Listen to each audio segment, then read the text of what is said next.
গেরুয়া পোশাক পরিহিত এই সন্ন্যাসীরা নাকি নকল অর্থাৎ ছদ্মবেশী ভণ্ড সন্ন্যাসী, তাই তাদের গ্রেপ্তার করেছে ভারতের উত্তরাখণ্ড পুলিশ।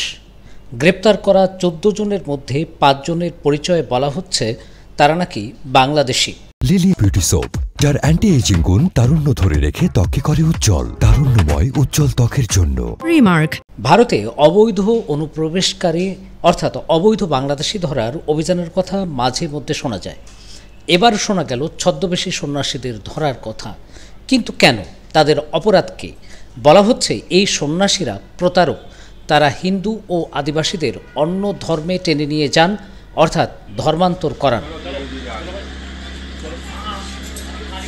ऑपरेशन कालनेमी जो है माननीय मुख्यमंत्री जी के निर्देश पे বাংলাদেশি সহ 14 জনকে গ্রেপ্তারের বিষয়ে 8 সেপ্টেম্বর সংবাদ সম্মেলন করেন উত্তরাখণ্ড পুলিশের মহাপরিদর্শক নীলেশ আনন্দ ভরানে।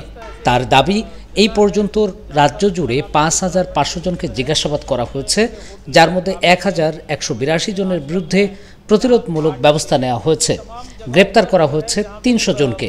शिकायतें आती है तो पुलिस जो है वहाँ पर वेरिफिकेशन कर रही है।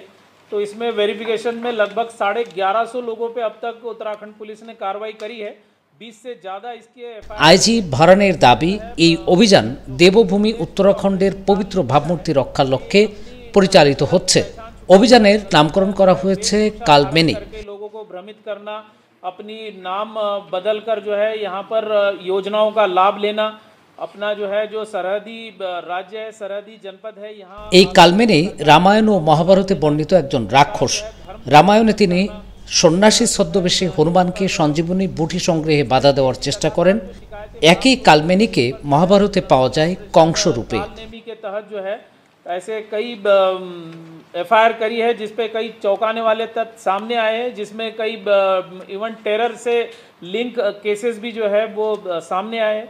कई जो ऐसे केसेस मामले आए हैं जो सालों से लोग जो है फरार थे, पकड़े नहीं गए थे, वो इस ऑपरेशन में पकड़े गए हैं। लोग जो दूर दूर से लोग फरार थे, बांग्लादेशी जो है लगभग 5 बांग्लादेशी जो है उत्तराखंड पुलिस ने इस ऑपरेशन कालनेमी में पकड़े हैं।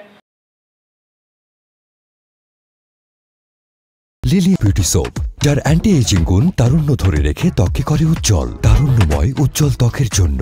রিমার্ক।